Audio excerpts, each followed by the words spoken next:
permanent members, including the present E10, does not provide the checks and balances to the issues related to P5-E10 dynamics.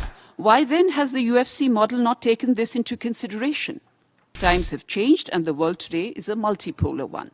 There needs to be a new logic to the permanent category composition if it were to continue. We don't operate on the basis of vetoes in the United Nations General Assembly. When asking for an impossible consensus preceding text-based negotiations, isn't the UFC just vetoing the whole process and suggesting a my way or the highway approach? Permanent members, including the present E10, does not provide the checks and balances to the issues related to P5-E10 dynamics.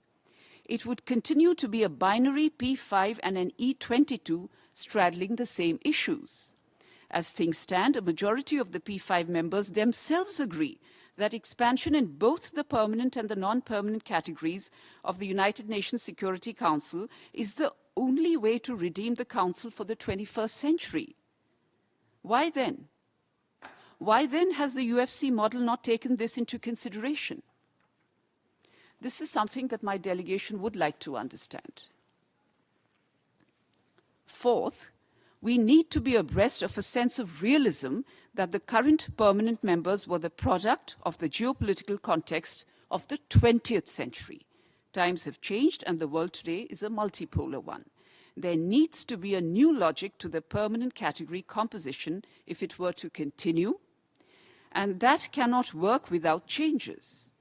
That is, an expansion in the permanent category so as to strike, and I quote from the UFC model, the right balance between the representativeness and the efficiency of the Council. Fifth, we have not heard anything on text-based negotiations within a fixed time frame in the UFC model yet again today. No real surprise. We have the models out for all member states to see. To say, let us agree before we start negotiations is like giving every member country a veto.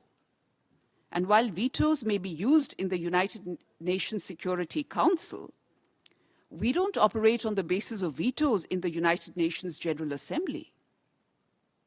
Thus, when asking for an impossible consensus preceding text-based negotiations, isn't the UFC just vetoing the whole process and suggesting a my way or the highway approach? The UFC model asks for flexibility from member states. We have said this before, and we say so again, that we are ready and willing to negotiate and be flexible in a setting where every member state is ready to give and take.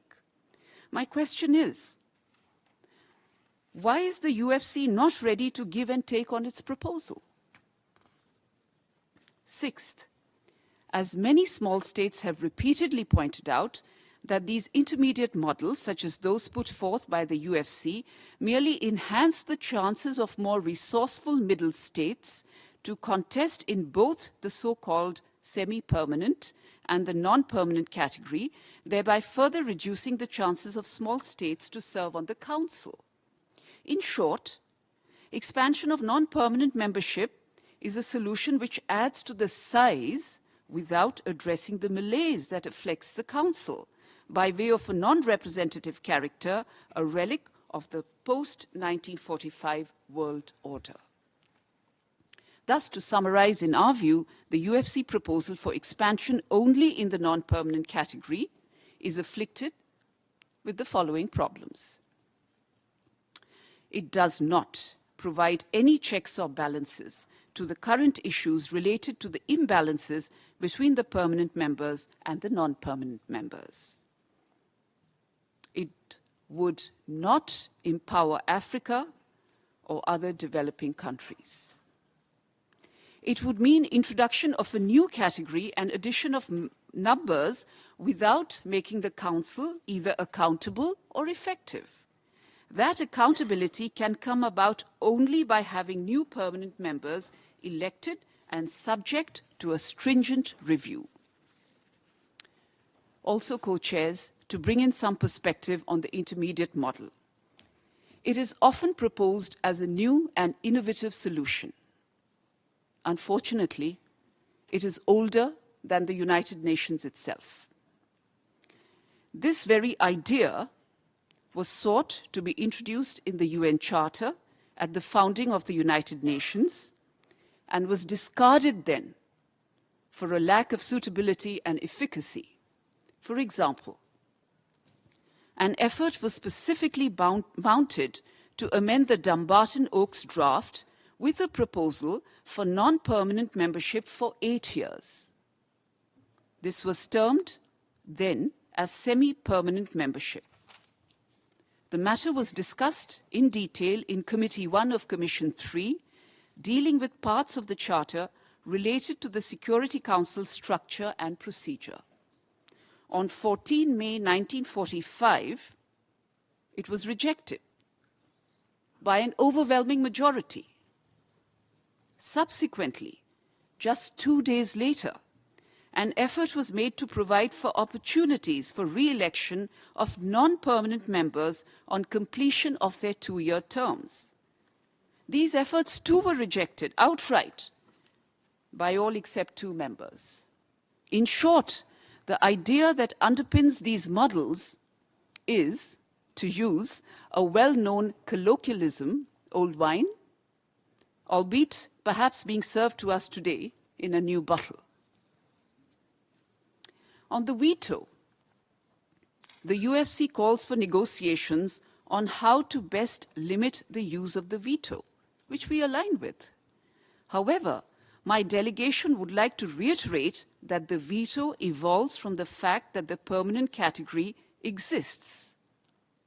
Nevertheless, the UFC model, while calling for comprehensive Security Council reform across 5 thematic clusters, leaves the permanent category untouched.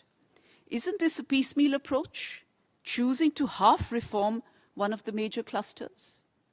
My delegation's principal position on this aligns with the African and L69 positions, that the veto as a matter of principle should be abolished. But as long as there is a permanent category and as long as there are countries that wield the veto, as a matter of common justice, it should be extended to new permanent members so long as it continues to exist. And co-chairs, if only expanding the category of non-permanent members could have helped, the world would have been a better place.